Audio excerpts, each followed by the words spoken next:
getting swole.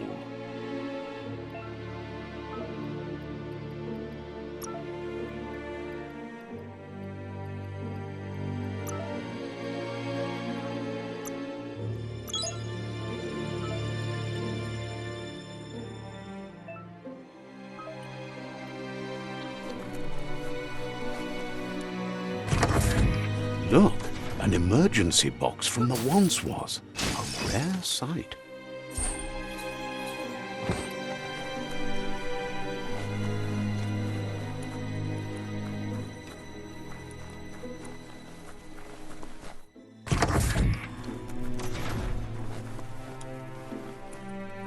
That pipe looks weak. The claw bar should come in handy.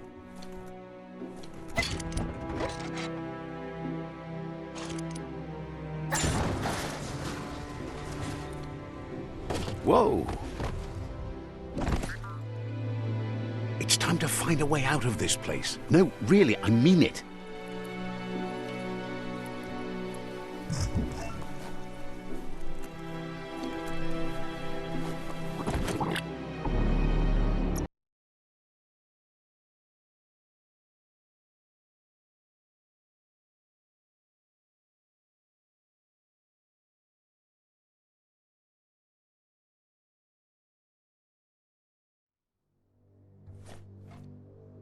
Whoa! It's time to find a way out of this place. No, really, I mean it.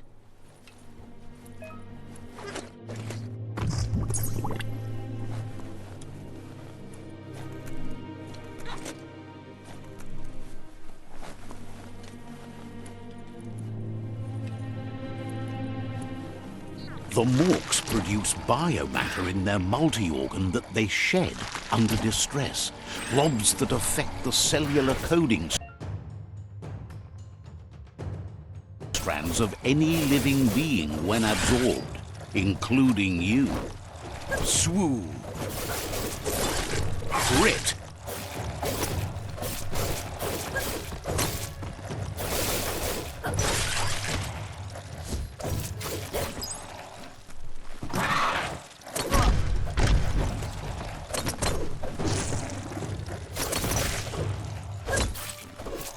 Personal.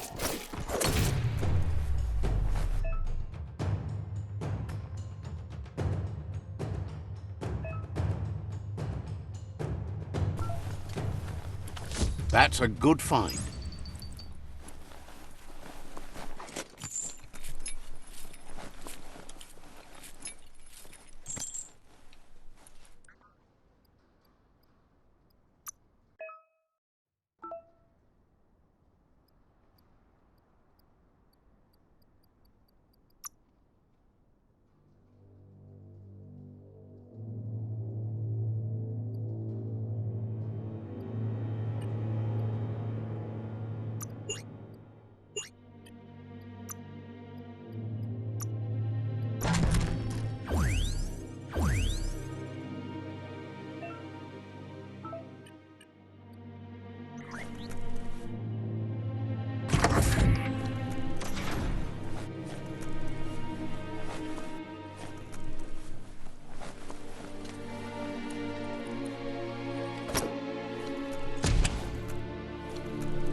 Toxanol built vessels called arks to save themselves from the impending doom. But was it too late? It is only from the flight logs of the single ark they left behind that we know other arks traveled through the sky and beyond. It seems those that came before us never lost hope in finding a new home for their kind.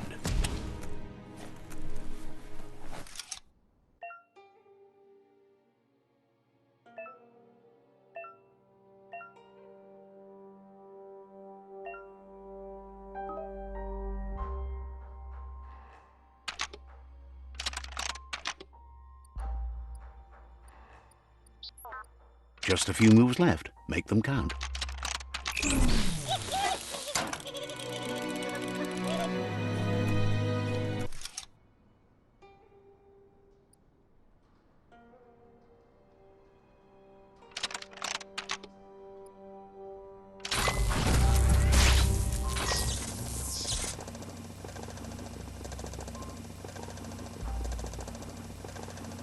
There are few records of the chain of events that led to the big apocalypse eons ago, but it's clear the world wasn't prepared for how recklessly the Toxanol Corporation would make its mark on the world. Their rare earth mining and nuclear industries generated tons of waste, and without consideration for the future, they dumped it all in landfills until they ran out of space. That's when they made the big mistake. They began dumping the toxic waste in the surf just off the coast instead, assuming that it would sink and decay with time. And they were right, but no one was prepared for what was about to unfold. Once in the surf, the radiation interfered with the genetics of the wildlife and created bizarre mutations in their offspring. It had an inconceivable impact on biodiversity and the entire ecosystem. The world as they knew it crumbled as nature retaliated. It would never be the same again, and what remained of it became ours.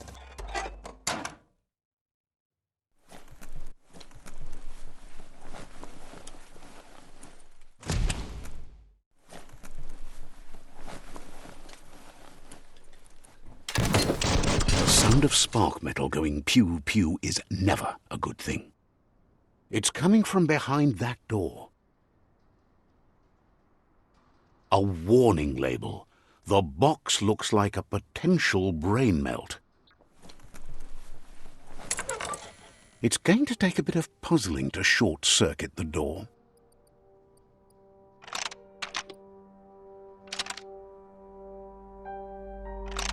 Just a few moves left. Make them count. There you go.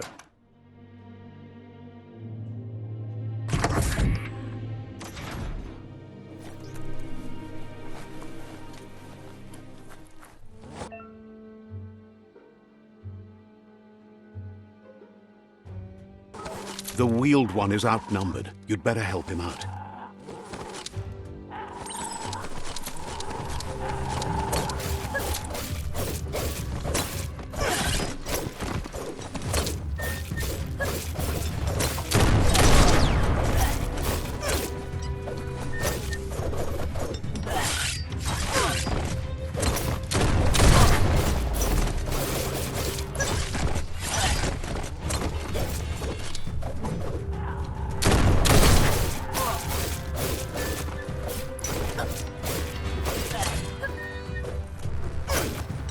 Flash the slash.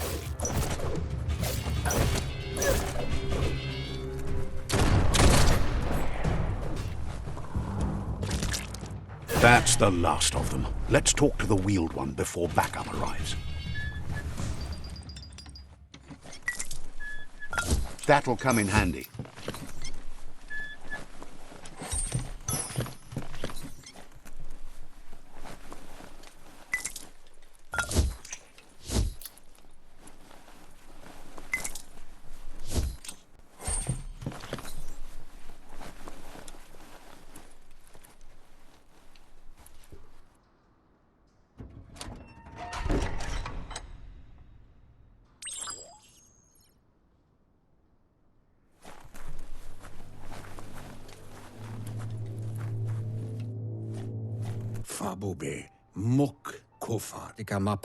He wants to thank you for taking his side against the scavengers.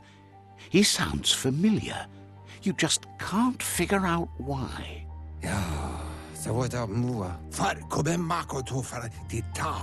He presents himself as out of date.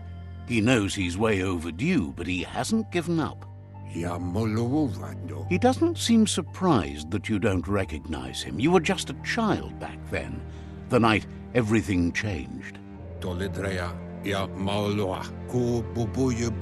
have been rumors of a one-eyed Ronin seen outside the Great Wall, and he's happy to see it's true. The legend of the one-eyed child that grew up as an outcast is old and sad. The child could have been anyone, but the evil it had fled had left a mark, a facial scar to remember the past.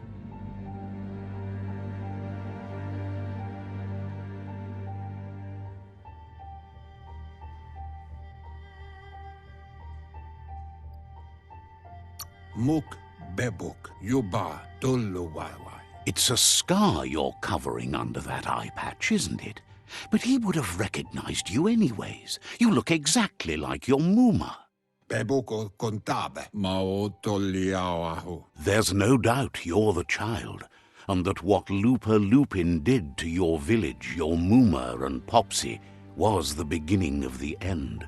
Kom wipa weta gono kim hobe bekuko hifar muk. He says it has taken you a long time to bring the past back up to the present, to find your way back, but he's grateful you have. Evunkutu buvum. It was after the attack that the unity fell apart. Your Muma's disciples divided and formed tribes as a reaction to the blight that had fallen upon them. After the old village was destroyed and you disappeared, a struggle between the families erupted, and over time, the disciples turned against each other. Had it not been for the Tree of Life, no one would have survived. He hopes you at least remember the tree.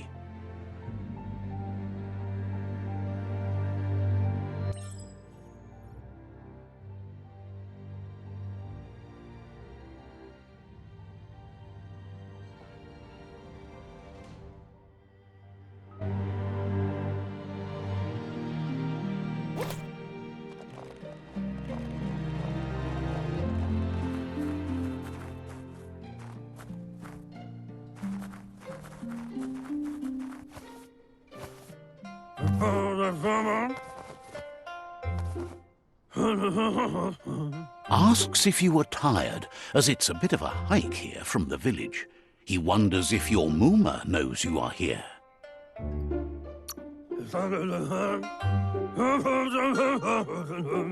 You're such a good child, so you probably did. Even the young forget. He understands why you came all the way out here, to see them, the potato people. The potato people, or Nono, are a wonder.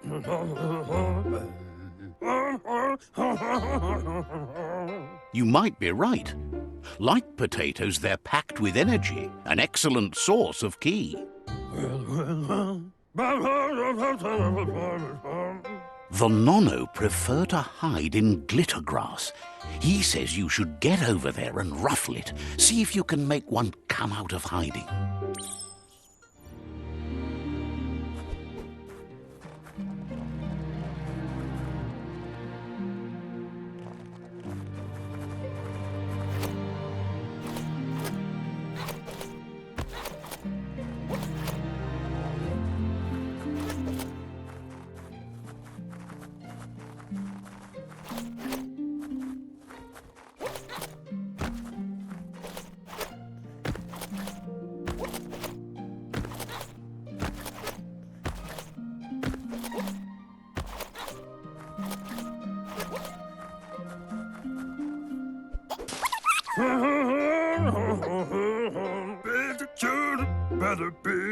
You've found one. You should be proud. They don't come out for everyone. The Nono's ki energy is just what the Pensai needs to complete its cycle and grow. Only to... You'll need to support the tree for a long time to come. The only way it'll grow tall is with the burst of ki released from the Nono as they become one with the tree.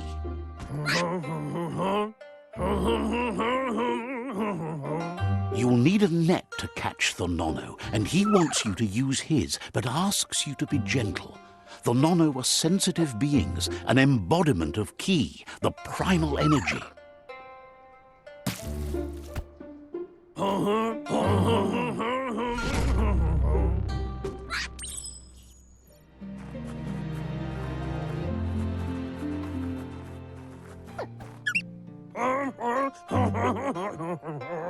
You handle that net like you've never done anything else. He's impressed.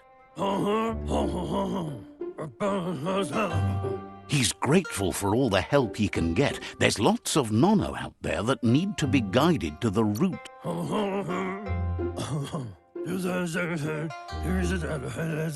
They're hiding in the glitter grass that mostly grows deep inside damp caves, where they draw mineral from the natural rock. One day, he hopes the tree will have grown tall enough to sustain the world. But today, your focus is getting this one to become one with the tree.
Now that you've seen the nono's connection with the tree with your own eyes, you have no reason to doubt. From this day on, he'll make nurturing the pensai into a tree of life, a life goal, not only for our village's sake, but for all of us, everyone. One day, the land won't be as peaceful. Not even your Mooma will be able to protect us.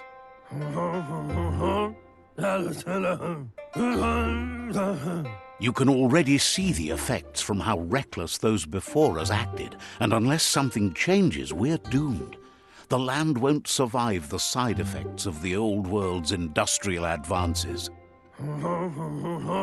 He says you'd better hurry back to the village before your Mooma comes looking for you. You did good here today.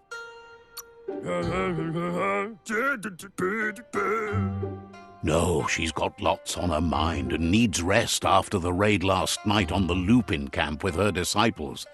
Wonders if they let the Predator family live or not.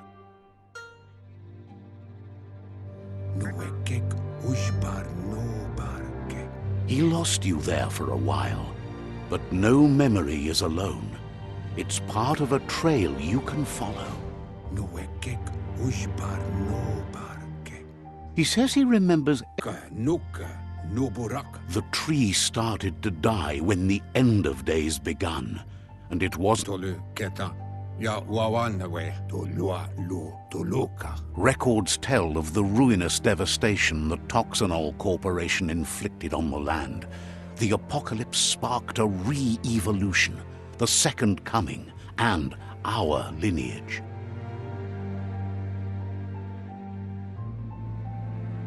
His friend Gizmo is working on a Mekton and needs help defeating the Jumbo Puff at the end of the West Route. Wiz is still repairing his octopod to confront the Merc Puff that dwells deep down under the surface at the end of the Northwest Route. Noko has tamed the Midget and is preparing to take on the Hoof Puff at the end of the East Route. Finally, Goop is almost done with the Goo Glide, a machine able to ride the waves of the surf all the way out to the Porky Puff at the end of the route to the southeast.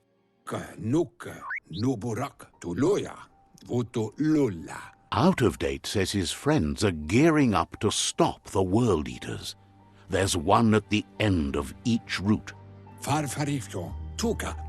The road ahead won't be easy, but he's counting on your support. His friends aren't strong enough to end this on their own. Vuto lulla, to lua lu, to luka. He wants you to understand that you'll all die if the tree isn't saved.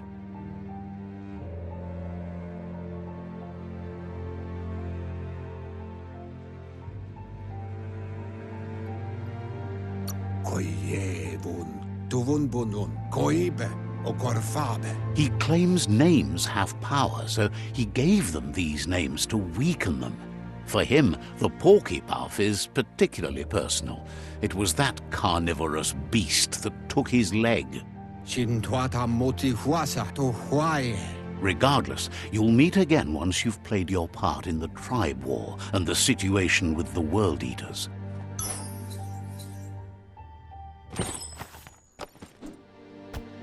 To wovu.